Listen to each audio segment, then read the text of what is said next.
Get your head up, you ain't gon' believe this. It's your boy Squint talking that shit. Go and tell him what it is. Just a man and his podcast. Thank you all for tuning in. One by one, it's a tag match. Either way for me, cause I'ma make the bloodbath. TST, make you see stars when I throw hands. Keep on spitting bars after bars, like the cage, man. I'ma get the Hardy. What's up, you guys? It's your boy Squints here with another episode of A Man and His Podcast. Today we have a special guest. Introduce yourself. I am tripping balls. Presently, no, but etherically, forever, yes. So who is Tripping Balls? Twitter troll who came out of a minor Kentucky wrestler's ball sack and is now on your podcast, Mr. Squints. Absolutely. Who are you? Who am I? I am, I almost said my real name. I am Squints. I'm your boy Squints. They call me the Hard Cam Honcho, the podcast Pookie. No one's ever called me that. I'm trying to make up nicknames for myself. Oh, it's good. It's gonna work for you. You have to put it on a t-shirt. I do want to say though we are live. So if you guys want to comment anything, go ahead, comment whatever, and I will be sure to address them. And yeah, how you been though? Oh, just well, okay. What would you imagine the life of somebody on Twitter all the time calling himself tripping balls? It is what it is, but it's better than it could be. You know? I have Absolutely. some fun stuff coming up with Midwest Territory Wrestling out of Cole Radrick's promotion out of Spencer, Indiana, and XCF, Shane Mercer's promotion in Jeffersonville at the arena. That's about The it. arena. How many shows do you think you've attended at the arena? I feel like the assumption is that I've attended a lot more than I have. I popped in on a regular basis after COVID, like around Thanksgiving 2020. I started going to IWA really regularly, right at the last year of that whole situation.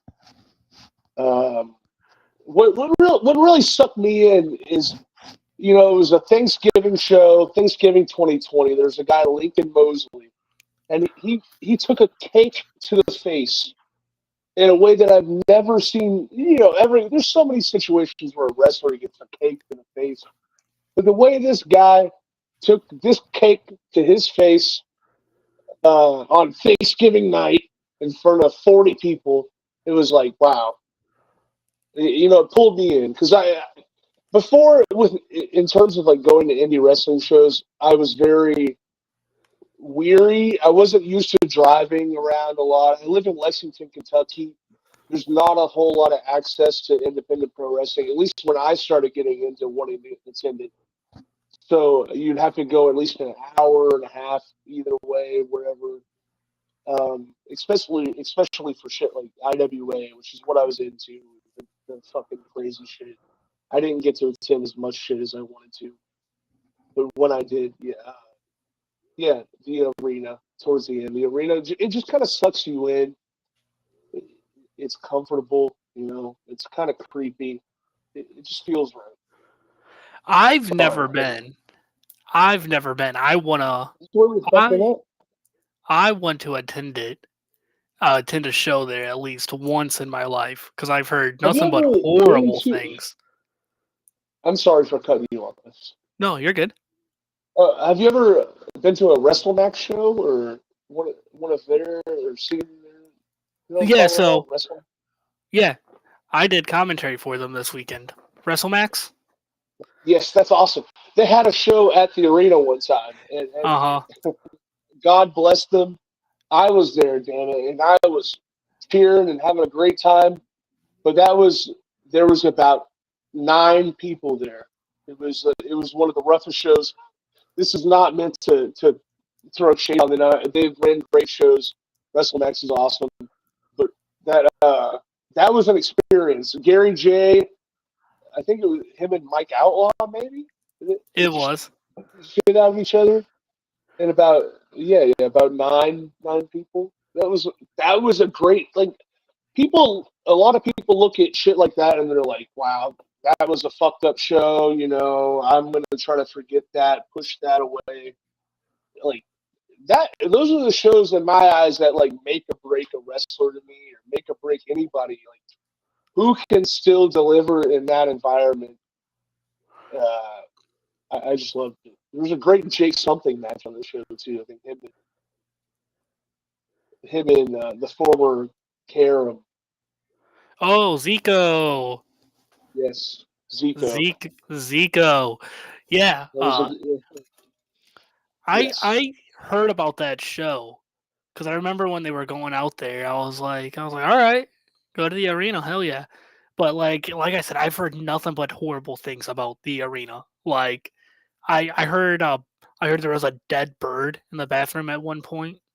Oh yeah, I was talking about that. I had the picture of the dead bird. I was at a benefit show for a wrestler, you know, trying to raise money, and to raise money at the arena is it's the arena, and you know you're gonna get what you're gonna get, and you'd think that when somebody comes up and approaches you about there's a dead animal directly in front of where I have to piss and or shit and or just spend some alone time. Like, maybe they would want to address that. I just vividly remember going up to whoever was at the concession stand that day. Hey, yeah, and I'm wanting to be like, try to be cool about it. I wasn't trying to make a big deal because, I mean, I took a fucking picture of it because I'm a fucking piece of shit.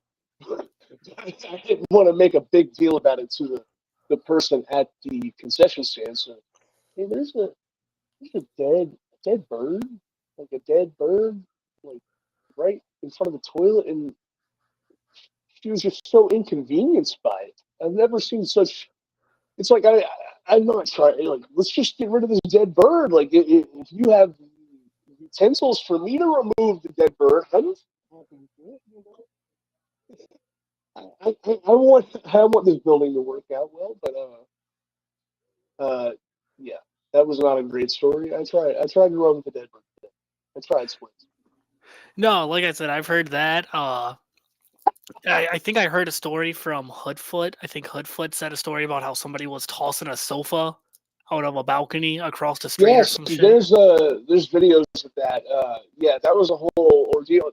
Man, I've been out at the arena at the legendary 6-7 hour long Paradigm tapings, the UWFI tapings that they used to run, and going out to the parking lot to do whatever it is that people would do in the Jeffersonville Arena parking lot, and just hearing the shrill screams of it sounded like a reincarnated Luna Vachon summoning the devil up on about 8 stories high, and you can't see her, but you can hear her, and it's the kind of shit that haunts you, stays with you in a good way. I love it. That's the shit that I yearn for. The weirdness. I'll remember the fucking Luna Vachon lady at the 8th floor balcony over 8 to 8 minutes of fucking bullshit holes and whatever the fuck. Save that. I don't need that. There's enough of that for me. But bring me to the weird shit. So, I want to know about your YouTube channel. I know about it. I'm not sure if my audience does. What is your YouTube channel? What's on it, etc.? It is it's. I mean, at this point, I've uploaded all of the tapes, but it's just a collection of my dad's tapes. Crusher Bones was his wrestling name. He wrestled, I guess, most prominently, you would say, in like the USWA for Jerry Lawler in the mid '90s, teaming with. He used to be Moondog Cujo and Cousin Junior in the WWF with Hillbilly Jim. His name is Lanny Keene. He wrestled with my dad as Big Daddy Cyrus. He brought my dad in to the USWA as his tag team partner because they were friends wrestling on an independent promotion in the Kentucky area called the Mountain Wrestling Association, which is a whole other story in terms of my dad's stuff. But yeah, Lanny Keene, Big Daddy Cyrus brought him into USWA. There, a brief main event run against the likes of Lawler and Bill Dundee and Sid Vicious. So I have all this great footage of my dad as a kid that he would show me of him beating the shit out of all these guys. And Big Daddy Cyrus ended up quitting because of it was a horrible time for Memphis wrestling. And I'm not gonna act like anything my dad did in Memphis wrestling was like some great shit that people need to see. But it was my fucking dad, goddammit, and it happened. And he fucking pile drove fucking Sid Vicious in the Mid-South Coliseum. Your dad didn't do it. The guy listening's dad didn't do it. So fuck you. That was my dad, goddammit. And basically the whole channel was me being like, that's my fucking dad. And besides that, there's tons of fucking legendary wrestlers like Madman Pondo, consider him a legend, some people don't. Rip Rogers, Vic the Bruiser. If anybody listening knows about Vic the Bruiser, he's terrific. Chris Michaels. Have you ever heard of Chris Michaels? No. That's your homework assignment, Mr. Squints. Chris Michaels, the headliner. Chris Michaels, one of the greatest Southern, Southern wrestlers ever. Past 35 years, Chris Michaels. That's one of the greats. There's a lot of just old school fucking Kentucky wrestling that nobody's ever heard of, besides the people who lived it and experienced it, and those who choose to check it out, which I would recommend. Crush Your Bones Forever is the channel. Sorry if I'm rambling. It's only 12 minutes in. I keep apologizing for rambling. No, it's gonna fine. happen a lot.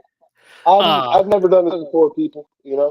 Friend of the podcast and friend of mine, Zach Ruber, he was infamously on, and he told a 2-hour-long story, I'm pretty sure, about how he ran a show, and it was just a whole lot of him just talking and talking and talking, and he was like, "Oh, my bad," and I was like, "No, you're good, brother.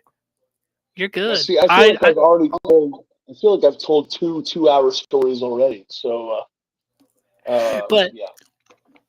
But speaking of Zach Ruber, he ran a show called Paulcade, and to my knowledge, you did commentary for a Paulcade in the past, right? Kind of.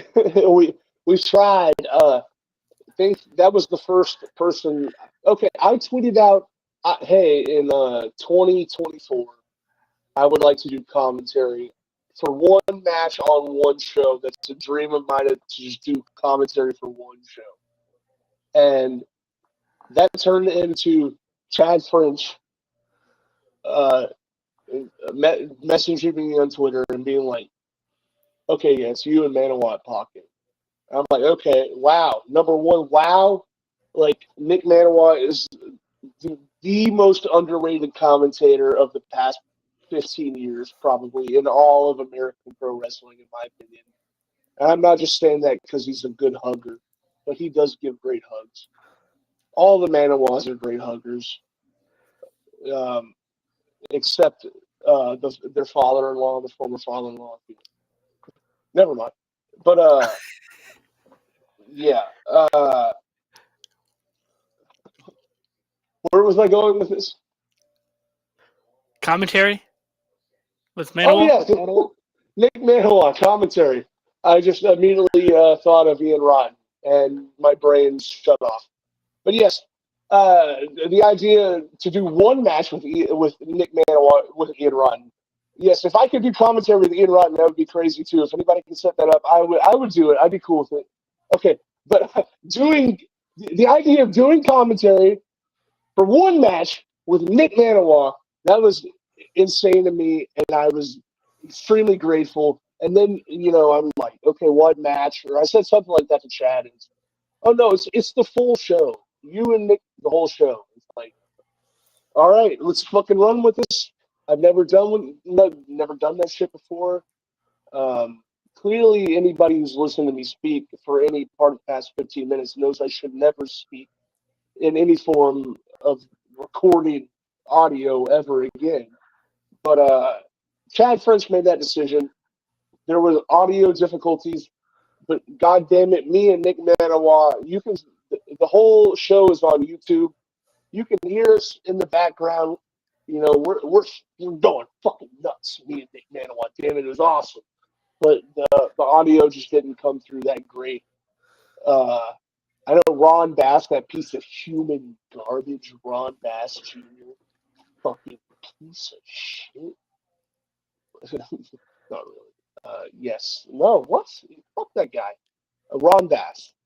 Yes, but anyway, the commentary did not go correctly. It is what it is. It was an awesome fucking experience. I kind of got to call a fucking PWI world title match with Shook defending the Pan-African title against Hoodfoot. That was fucking awesome. That was for Chad French to allow me to do that. Thank you, Chad French. It didn't it didn't disappoint me in any way. The whole experience, whether the commentary came out great.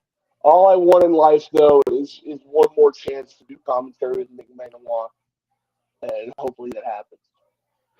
Nick Manoa is the dude. I love Manoa. You've got to meet him through the St. Louis shows, right? Yeah, he came to. Yeah, he came to one of the I met him at one of the GCW shows, and then I met him when Gary faced Tanaka, which was one of the craziest fucking experiences live. That was Gary versus Tanaka. That whole night was just crazy to me, and it was also awesome because I saw Masato Tanaka take a nap while sitting upright. He was asleep like this, and he was dead asleep. That was cool. He was just fucking with you. He wasn't asleep. He was just testing everybody. I walked. He just didn't want to be bothered. He was in a concussive state. God damn it! That was not asleep. That was a CTE haze. Damn it, Squids. Have you not watched his shit? I've watched him and Mike Awesome. ECW One Night Stand 05. EC Dub. That's it.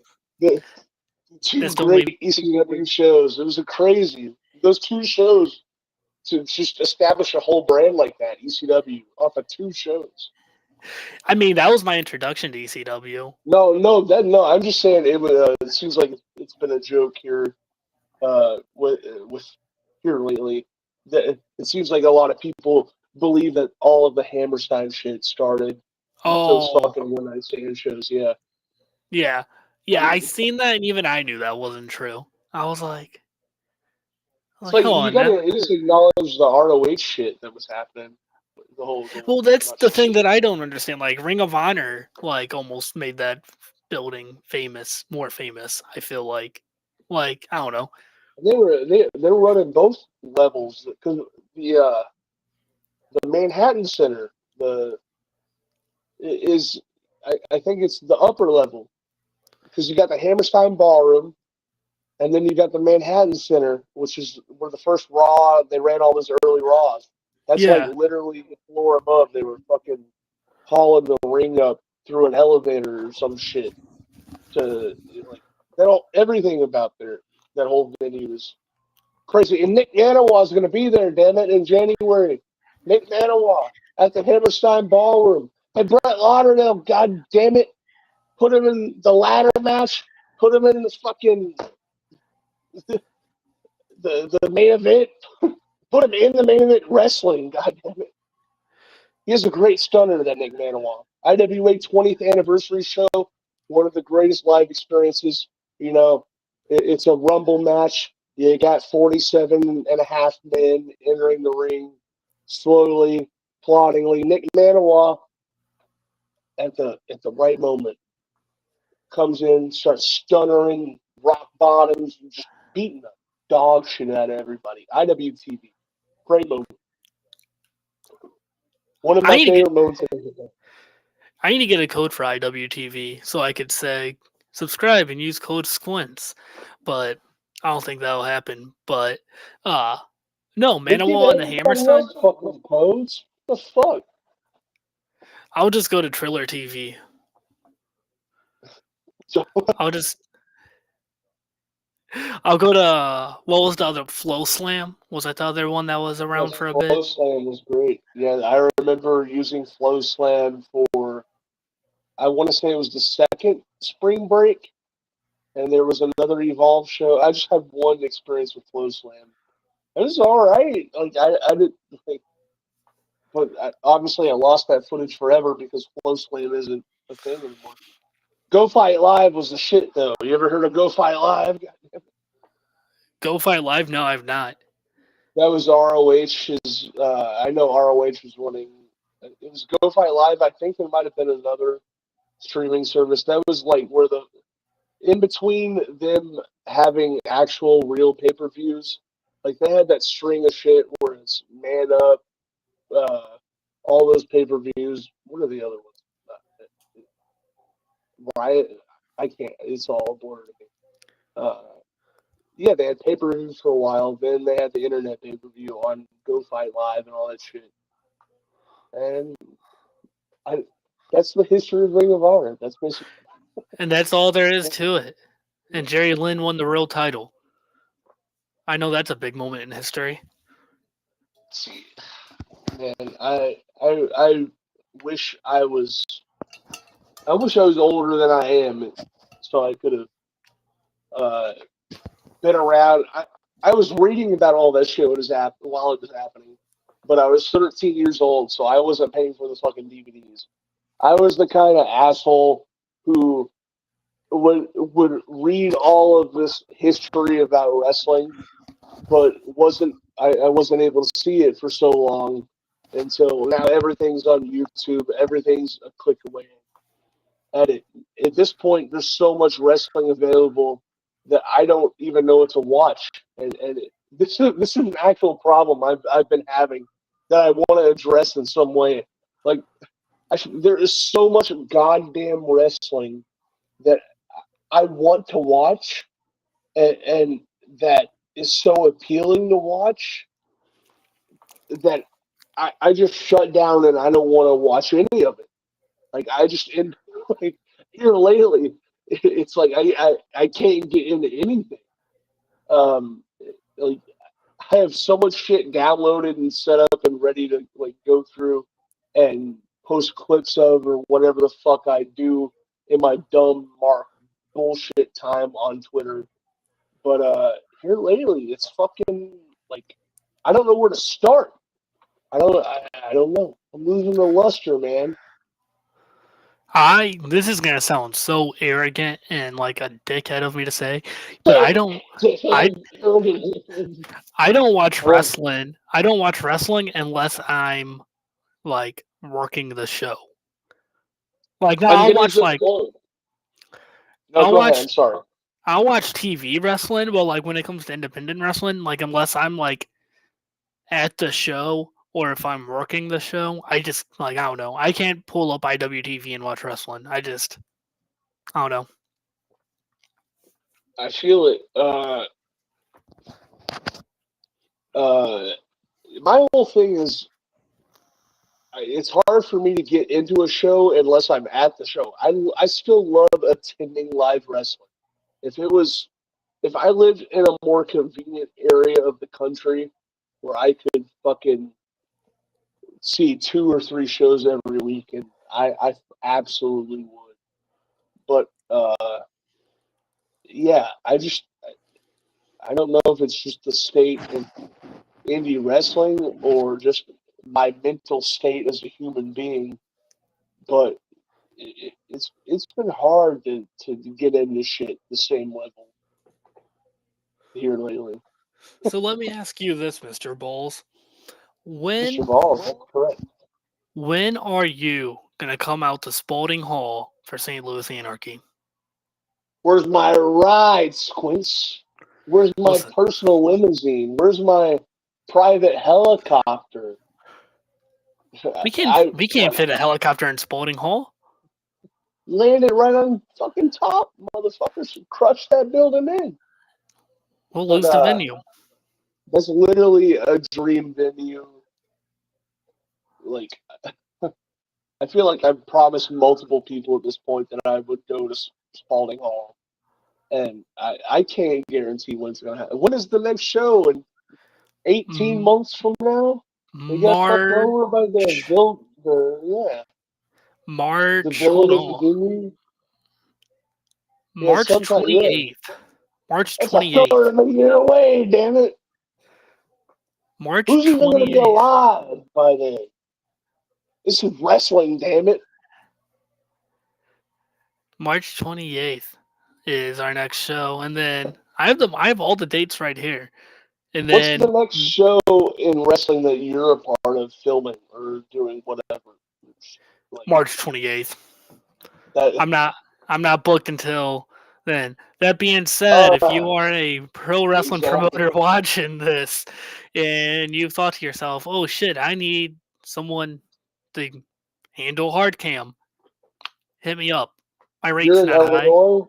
Illinois? Somewhere in Illinois? St. Louis. I'm on the Missouri side of St. Louis.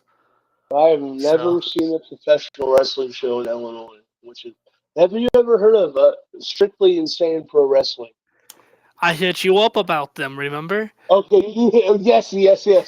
That is the promotion that is like closest to on the Illinois border to Indiana, to like my deadline,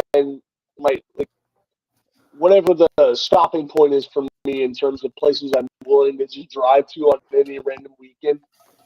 That's right at my cutting off point, and I've just never fucking made it. And they've been running for like 15 years. I'm so fascinated by fucking Strictly Insane. Somebody else can tell you way more about it. But yeah, we're like on the complete other side of Illinois. Like we're right on the border of Missouri side of Illinois. Yeah, exactly. Fucking so far out. That? But no, you got to get to Spalding. I tell everyone, like, Spalding is like the whole like anarchy atmosphere, moniker, and all that. That's a real thing. When you're in there, it just feels different. It makes you #feel something. It's like it's nobody's fault, but like I think I've been blocked by multiple people associated with St. Louis Anarchy because I've said it, and it's not their fucking fault. But I'm just stating a fact as a fan of their shows when I watch it, that like the audio is all fucked up. Like you used to just, I don't know. I guess like I don't know. There was a point when they were originally streaming from Spalding before it shut down for a while, that it was just like you could hear everything, and that if you can't hear the crowd for Spalding, like that's like I want to see the awesome wrestling and hear that awesome crowd, and that crowd noise has just not been there, and that has been fucking up me getting into St. Louis Anarchy in terms of the live stream. And I'm really bad about. Sorry, I'm about to puke in my fucking shirt. No, I'm not. I'm really bad about watching wrestling unless it is a live stream. That's another weird deal I have going on. I don't like to check out the VODs, the shows.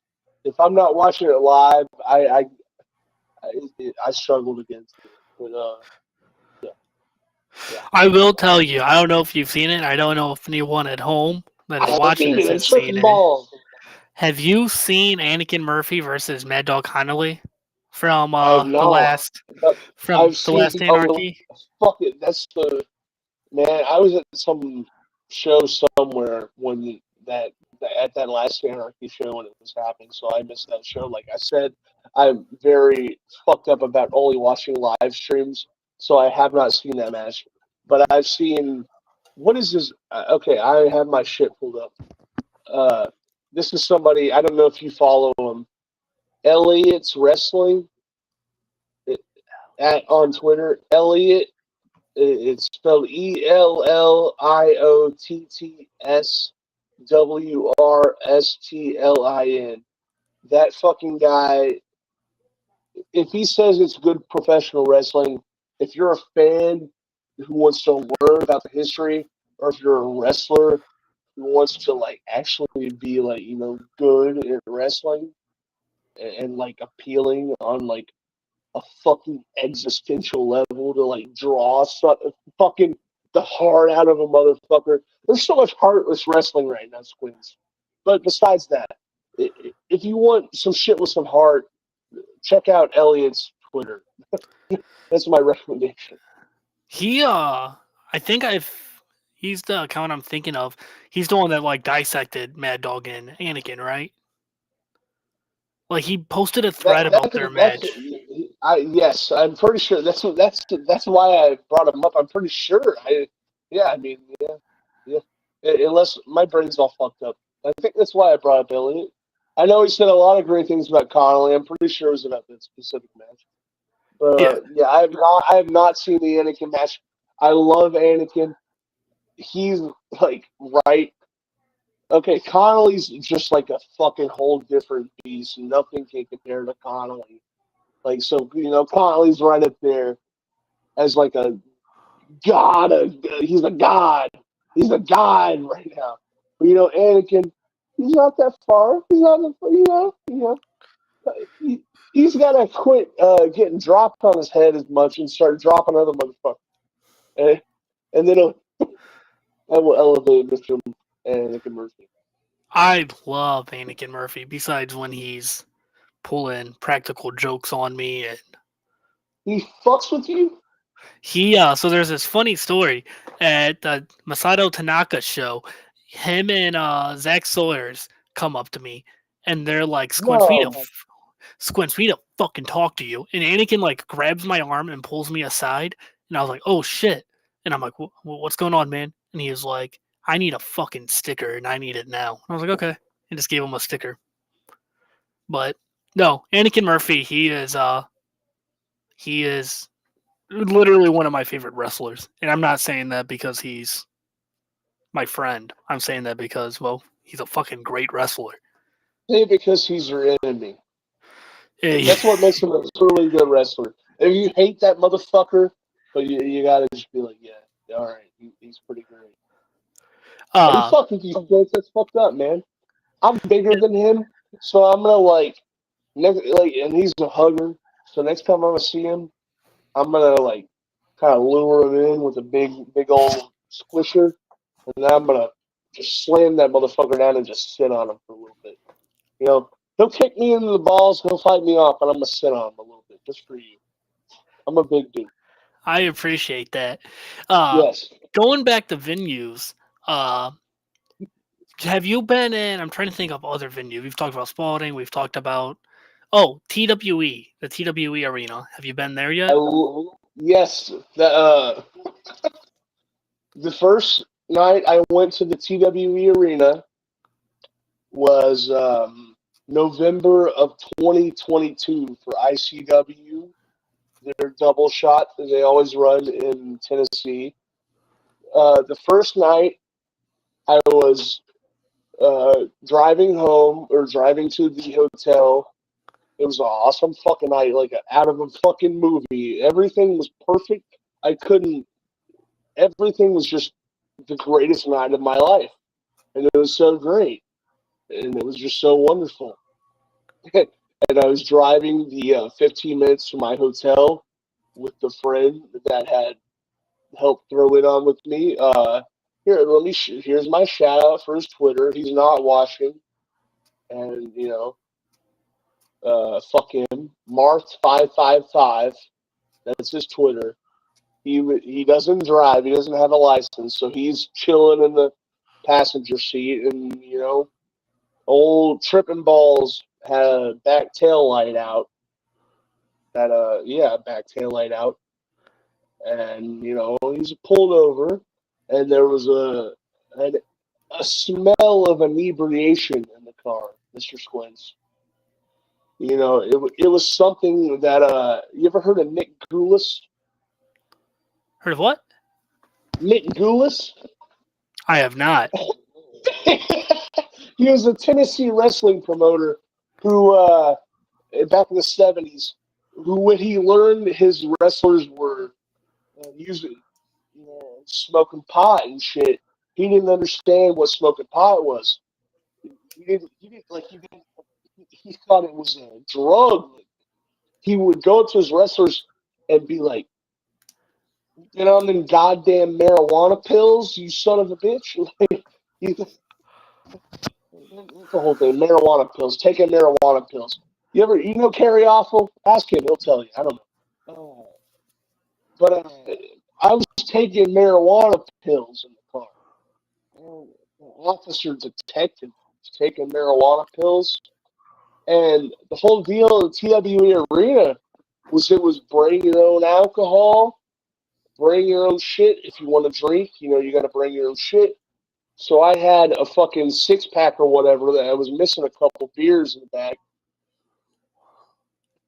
Maybe a couple more. But, I was interrogated by the law and brought into the Silverdale County Correctional Facility. I went to jail, goddammit. You asked me about going to TWE. I spent the night in jail. I didn't know what the fuck I was doing. I have never been incarcerated before at that point. So it took me being in there I probably got actually booked at about maybe like 1 a.m. that night. And it was probably about 13, 14 hours before I was actually talking to motherfuckers who were explaining to me, like, you got to contact the bail bondsman. You got to fucking do this, and this if you want to get out right now. If not, you're going to be stuck in here until like a couple more days. So I figured all that shit out somehow by the grace of the fucking awesome people that were in the same cell or whatever the fuck, the holding cell with me. I figured out how to bail myself out with my mommy. My mommy helped me Squints. My so I was released from prison just in time to get an Uber back to the hotel, back to my car, which had been parked on the side of the highway. Picked up my car. It hadn't been towed yet. Drove my hotel to my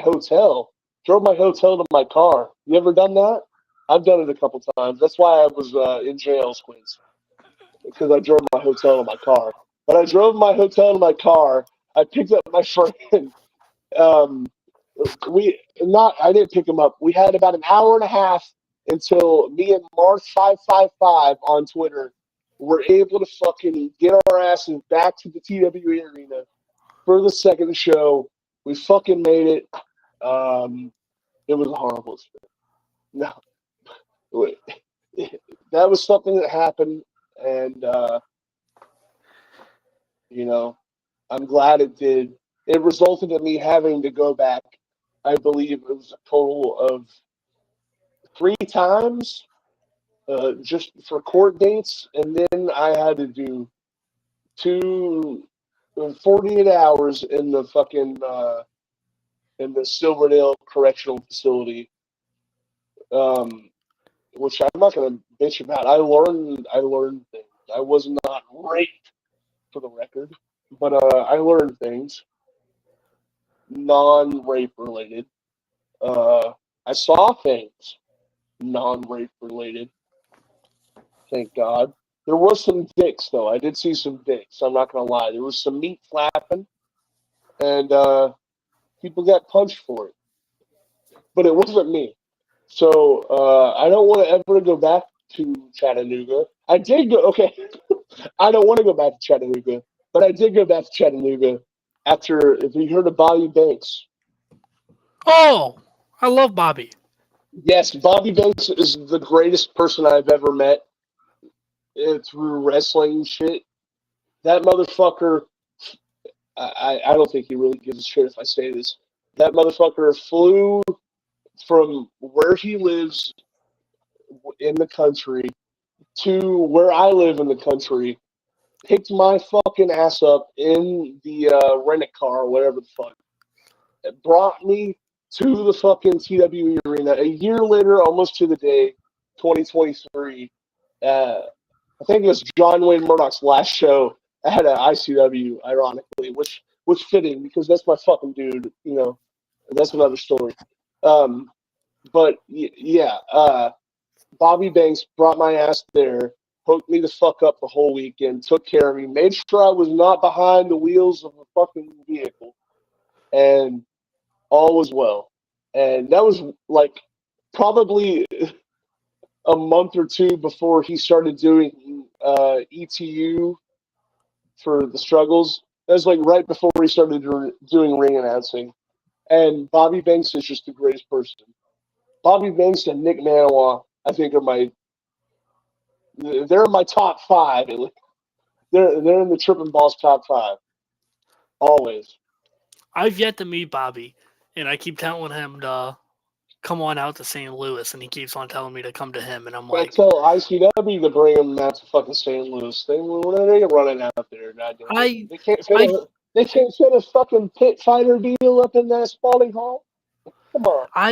I've talked to Danny a couple times, like on the Twitter, and I'm like, hey, bring the chains to St. Louis, and then like I've told him about venues because he'll like post. He's like, "Where's some venues you want to see me?" And I'll comment some venues, and just stuff doesn't work out. He said at one point he said if GCW is running a venue, they can't. Which I don't know. That was a few years ago. The cursed GCW. Yeah, but I love GCW. They let me. Oh, They no. Obviously, I've had. They let me hold the camera for them when they come to St. Louis, and that's As all. they should. And that's all. That's the way to old Squint's heart. Just hold a That's the camera. way to my heart.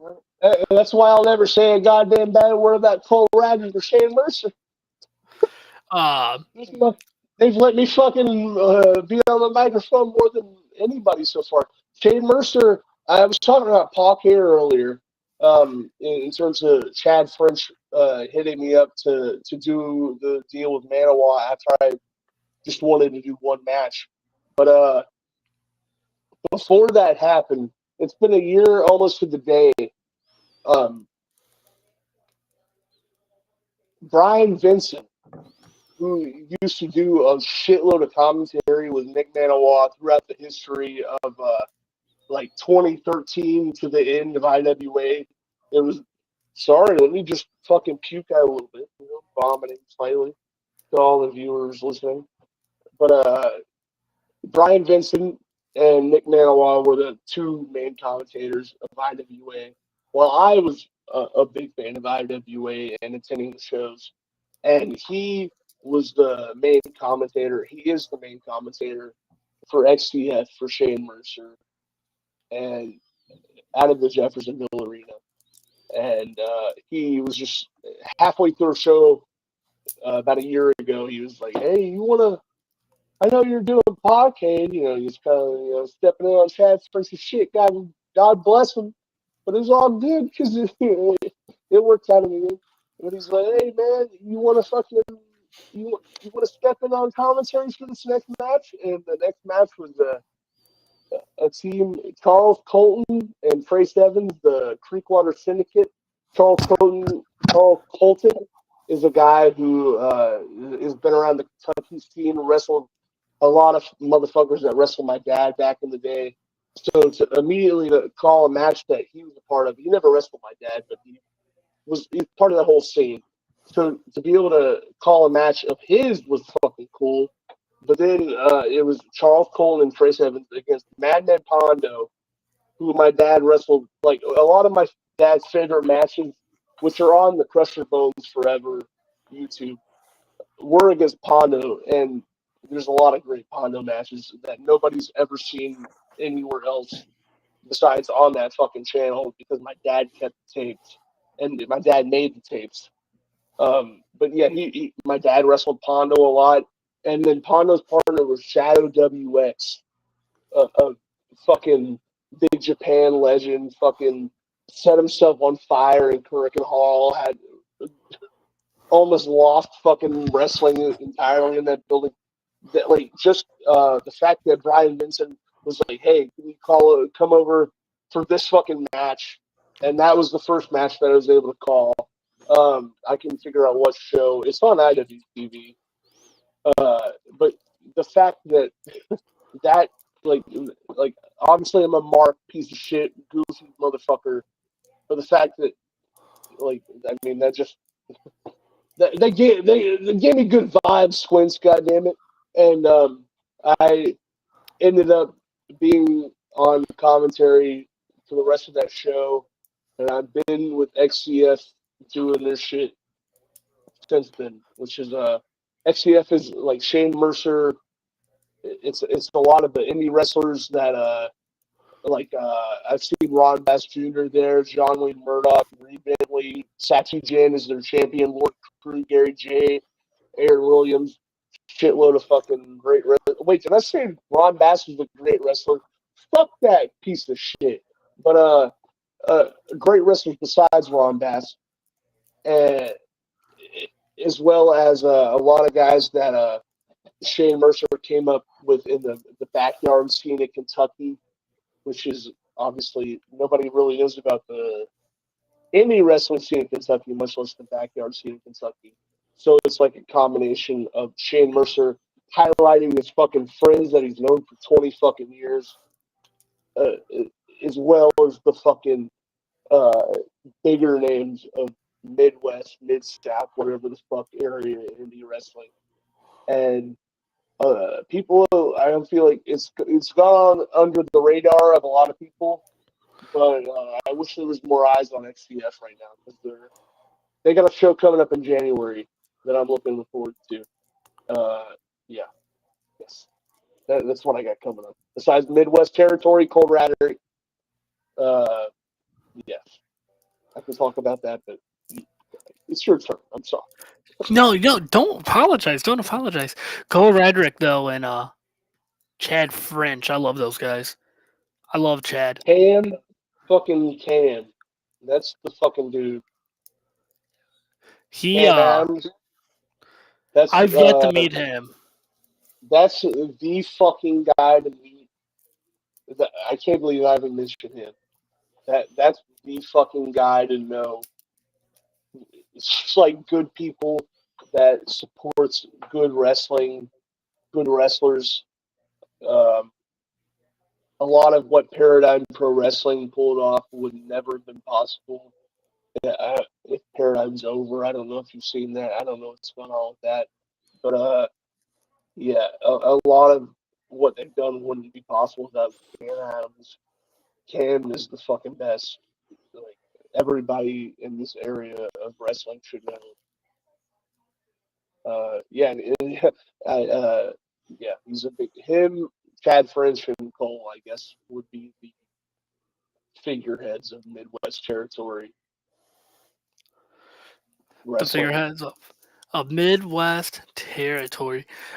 This next question is: I ask every guest this. If there was one piece of advice you could give the audience, what would it be?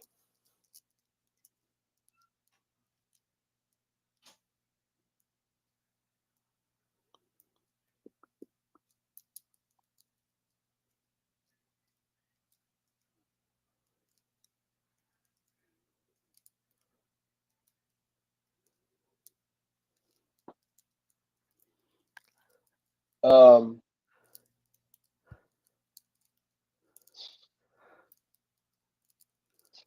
Jesus Christ! Do you have any other questions? Can we save that?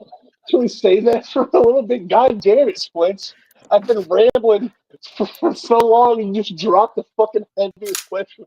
Fucking, God, I don't fucking know, man. Um, uh, Jesus Christ. Uh, I don't know. Is there another question? All right, I'll ask an alternate final question. This one being, what is the nicest thing you have done for an elderly person? My dad's mom, um, Crusher Bones. I've been talking about him a little bit throughout tonight. The Crusher Bones Forever on YouTube is the account. She is, I think, 82 years old. Okay, my dad died in February of 2022. Um, or liver failure. There's like I think his heart gave out at the end. There's whatever the fuck. And my grandfather was cradling him in his fucking arms, and my dad was fucking trying to fucking give him CPR and resuscitate him, and my fucking dad was pushing him off and fucking like seizing up and fucking died. Uh, and that was the last time my fucking grandparents were around my father, who lived in Florida. I live in Kentucky, so I was nowhere around that. Uh, this is a very long answer, but my grandfather was there in his last moments, cradled him as he fucking died. Called the fucking. My grandmother was standing right there. Called the fucking the ambulance or whoever the fuck you call when that happens. I haven't been in that situation, thankfully, but yeah, Bon Voyage, Crusher Bones, and so a year later, a little over, not even a year later, a few months later, the fucking funeral. My grandparents come to fucking Kentucky to bury my dad's remains, and uh, my grandfather gave a fucking great speech, and it was incredible. And then he goes back to Florida, and a few months, like 3 or 4 months later, he dies within a year of my fucking father passing away in his arms. My grandmother finds him fucking dead in his bed, and just has to go back in her fucking her living room. 60 years married to a man since she was fucking 20 years old. Has never known a life without him. Has to fuck. It's never known a life without him, without her son, her other son, who died before my fucking dad, a long fucking time. That's bullshit. Nobody needs to hear. Nobody needs to hear this bullshit. And you asked me, so I'm answering. Um, yeah, my grandmother went through all that shit. 80 something years old. Went through the whole process of selling her fucking house. Um, so she could move all of her shit back to Kentucky where she was born to fucking die. And for the past 4 or 5 months, about 4 months, I every couple times a week, every week, whatever the fuck, just taking her everywhere the fuck she wants, letting her ramble and just get all the fucking shit off of her chest, picking her up from the airport, being there for her to call when she has nobody else, being the person that her son should have been if he took better care of himself. That being there, I don't know how long I'm going to have my grandmother, and now you're going to get me fucking babbling and sobbing. But just to be there for her is something I've never been able to be for another person. and I would never wish upon anybody else to have to be there for somebody like this. And I have a sister, for the record, but she's not in a lot of contact with my grandmother. I, but just to be there for her as she's whatever, just so she can be her while she fucking can be. I don't know. I've learned more about my grandmother in the past few months than I have ever before, and I don't know. It feels nice to be there for somebody. I guess they're an elderly person. Yes, that's my answer. Have you thought of any life advice? Be there for your grandmother and for your Be mother, and for anybody who ever actually truly uh, fucking loves you. Like you live enough of a life, you will realize what love is, and hopefully that realization comes sooner than later, so you can love the people that deserve that love while you're able to love them. Because I haven't been able to, Mr. Squints, but I'm trying to do that with Carol Turner, Crusher Bones, and Mother. Goddamn. awesome, Sorry about awesome. And then before we wrap this up, is there anything you want to plug, such as your YouTube? Any? I know you've been touching on what you're doing coming up, but if you want to just touch on that again real quick.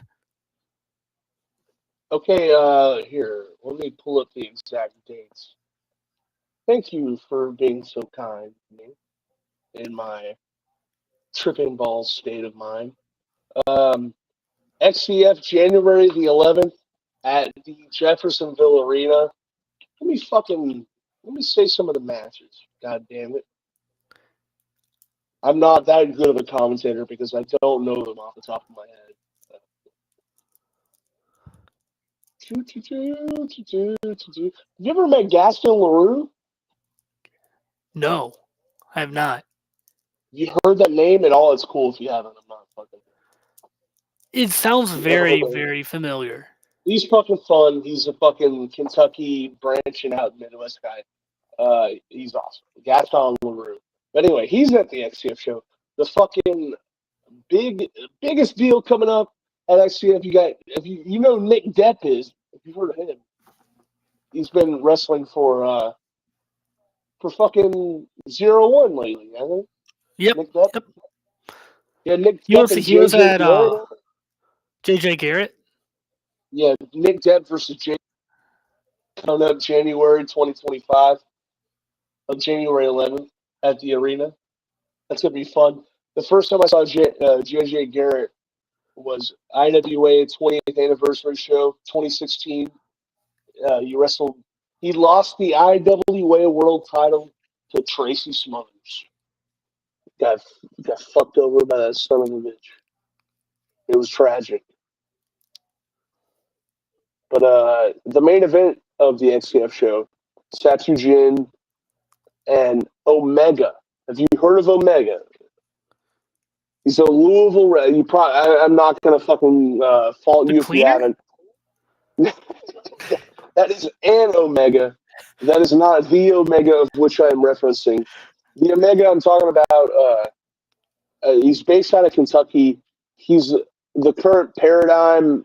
I think it's the heavy hitters champion. He's a Kentucky guy who's been branching out lately. He's one of the guys. He might be in the five that I was referencing earlier. Omega's up there. Satu Jin. If you heard of Satu Jin, It sounds very familiar. fucking he's got a big fucking dreadlock hanging out the back of his head, and he hacks motherfuckers up with a machete. He's from the Rejects. He's the XCF champion. That's the fucking main event for that show. And then Midwest Territory, their next show is February the 7th in Spencer, Indiana, at the venue whose name I cannot remember at this moment. The Owen Valley Sports Complex. There we go. And no matches have been announced yet, but Lobo Okami, who is a big, badass, scary motherfucker who hasn't wrestled. I thought he was dead. I thought he was buried in a graveyard of a jail underwater in a fucking concrete pit. But he's come back after over a year, and he's been fucking up Cole Radrick shit. And honestly, you know, I've been encouraged to enjoy it. And I'm really digging what's going on in terms of Cole Radrick getting beat up in Midwest territory. Ben Sheeran brand, a great bald-headed gentleman who has been establishing greatness in Midwest territory, as will be revealed when they haven't released their fucking first show yet. So spoilers, but shit's coming, man. But that's okay. I'll shut up. Anything else? No, man, I've said too much. God damn it. No, you're fine. You're fine. All right, guys, that's I been love it these for this. plans. Back at you, bulls. Oh, this is gonna do it for this episode, guys. As always, you can leave a thumbs up, a thumbs down, 1 star, 5 stars, like, comment, subscribe, or don't. I don't give a shit. That is gonna do it for this episode. Let me hit the outro real quick. Wait for it. Bye.